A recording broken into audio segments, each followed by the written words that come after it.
Most political conversations focus on individuals, specific leaders, specific elections, specific controversies.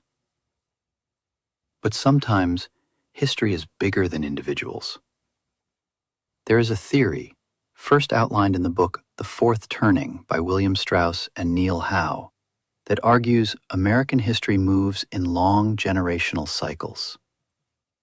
Roughly every 80 to 100 years, the United States passes through 4 distinct phases. The first phase is called a high, a period of institutional strength, confidence, and collective unity. The system feels stable. The second phase is an awakening. Cultural and spiritual rebellion rises. Institutions are challenged, but not yet broken. The third phase is an unraveling.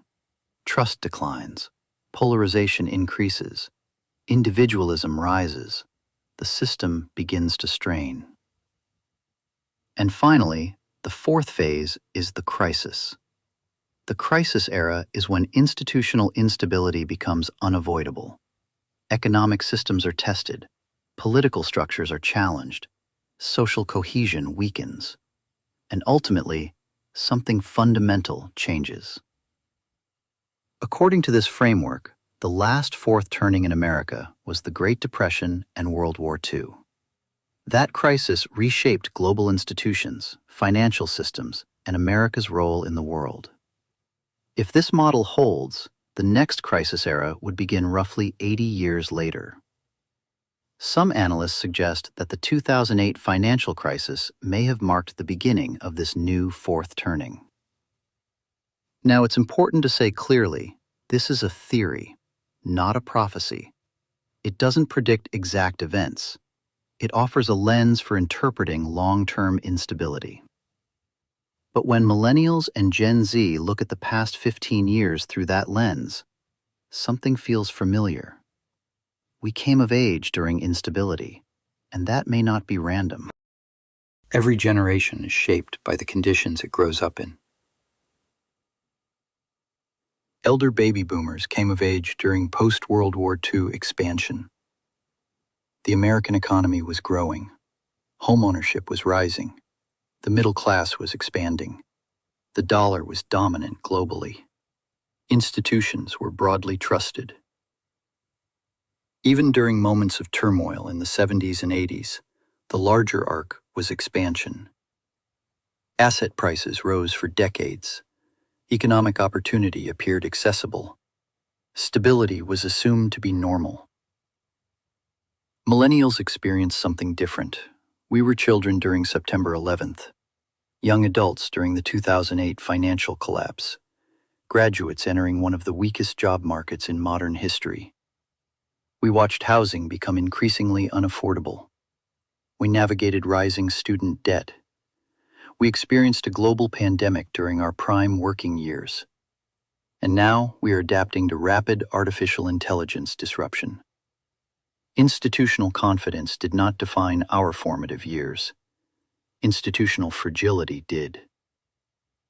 That difference matters. When a generation grows up during expansion, it tends to assume stability is the default. When a generation grows up during instability, it tends to assume volatility is normal. This is not about blame. It is about historical conditioning. Much of today's political leadership comes from a generation shaped by expansion. Much of today's younger population was shaped by contraction and uncertainty. That creates fundamentally different instincts about economics, governance, technology, and risk.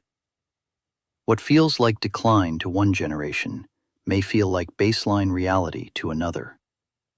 And this tension may explain why contemporary political debates feel so intense. It may not simply be partisan, it may be generational. In fourth turning theory, crisis eras are not simply chaotic periods. They are restructuring periods. Strauss and Howe describe generational archetypes. Baby boomers are often referred to as the prophet generation. Values-driven, moral, deeply engaged in defining cultural narratives.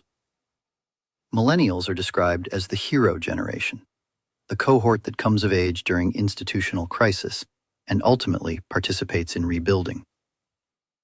Again, this is theoretical, but it raises an important question.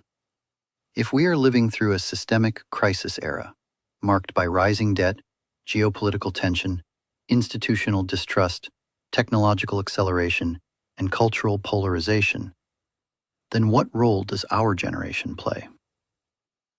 Millennials did not choose instability. We inherited it. We entered adulthood during economic fragility. We adapted to rapid technological transformation. We learned to navigate political division as a baseline condition. If this truly is a fourth turning, history suggests that the generation shaped by crisis does not simply endure it. It reshapes what follows. The question is not whether change is coming. Structural change already appears to be unfolding, economically, technologically, and politically. The question is whether Millennials and Gen Z understand the scale of the moment. Every previous crisis era in American history ended with institutional restructuring. Sometimes through reform, sometimes through conflict, sometimes through profound innovation. If this is one of those moments, our generation will not be remembered for memes, debt statistics, or social media trends. We will be remembered for how we responded to instability. History may be larger than any individual leader, but it is never larger than a generation willing to shape what comes next. And if this is a fourth turning, then this may be our turning.